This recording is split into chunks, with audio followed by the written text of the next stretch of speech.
ওয়াশিংটনের Asia foreign policy সংবাদ সম্মেলনে মাইকেল কুগেনম্যান যুক্তরাষ্ট্রের যে খেলা শুরু করেছে, খেলা করতেছে, সে বিষয়ে তিনি সংক্ষেপে আলোচনা করছেন। তিনি এই মাইকেল কুগেনম্যান, আপনারা জানেন, তিনি খুব স্বচ্ছ এবং অল্প কথা বলেন। তিনি যে বক্তব্য দেন সেগুলো খুব স্বচ্ছ। তিনি রীতিমতো কখনোই কোনো সময় যা হবে তার চেয়ে অতিরিক্ত বাড়িয়ে বলার অপেক্ষা রাখে না। তিনি কখনোই সবসময় তিনি যা বলে, যে কথাগুলো বলে, সেটা অটুট থাকে। যাই হোক, সেই মাইকেল কুগেনম্যান তিনি বলছেন, এই মার্কিন যুক্তরাষ্ট্র নিজেদের স্বার্থ হাসিল করার জন্য বাংলাদেশের চট্টগ্রামকে ব্যবহার করছে। আপনারা জানেন, এই অন্তর্বর্তীকালীন সরকারের প্রধান উপদেষ্টা ডক্টর মোহাম্মদ ইউনূস হচ্ছেন ডেমোক্র্যাট পার্টির সবচেয়ে শুভাকাঙ্ক্ষী।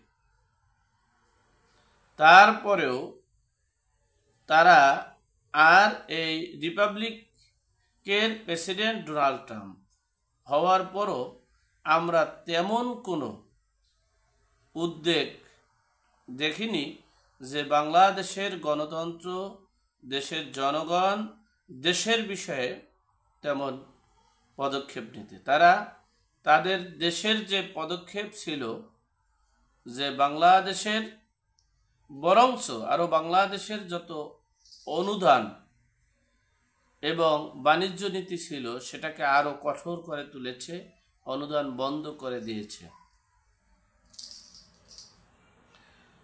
ডোনাল্ড ট্রাম্পের প্রশাসনকেও এই কুগেনম্যান বলেছেন তারা আন্তর্জাতিক শক্তি বৃদ্ধি করার জন্য তারা বাংলাদেশকে ব্যবহার করে, এরপরে তারা তাদের স্বার্থ হাসিলের জন্য বিদেশিদেরকে কন্ট্রোল, বাংলাদেশকে নিয়ন্ত্রণ করার পরিকল্পনায় হাঁটছেন। তিনি আরও বলেছেন, কুগেনম্যান আরও বলেছেন যে পররাষ্ট্র মন্ত্রণালয়ের মন্ত্রী মাইকেল রুবিও সাথে ডক্টর মোহাম্মদ ইউনূস যে বক্তব্য, যে কথা আলোচনা করেছেন, সে আলোচনায় স্পষ্ট হয়েছে বাংলাদেশ এবং বাংলাদেশের পররাষ্ট্রনীতি এবং ওয়াশিংটনের পররাষ্ট্রনীতি যেভাবে অটুট ছিল সেভাবে অটুট থাকবে না। এটা রীতিমতো একটা পাল্লা দেওয়ার অবস্থান শুরু হয়েছে। মাইকেল এই কুগেনম্যান আরও বলেন, দেশের মানুষের, বাংলাদেশের যে চট্টগ্রামের এই বন্দর এবং করিডোরের বিষয়ে, করিডোর দিয়ে আপনারা ইতিমধ্যেই জানেন, করিডোর এই ডক্টর মোহাম্মদ ইউনূস যখন বাংলাদেশের প্রেক্ষাপটে করিডোর নিয়ে আলোচনা হয়েছে, মতামত দেওয়া হয়েছে, তখন এই অন্তর্বর্তীকালীন সরকারের এক উপদেষ্টা বলেছেন করিডোর দেওয়া হয়নি, দেওয়া হবে না, এটা ভিত্তিহীন নিউজ।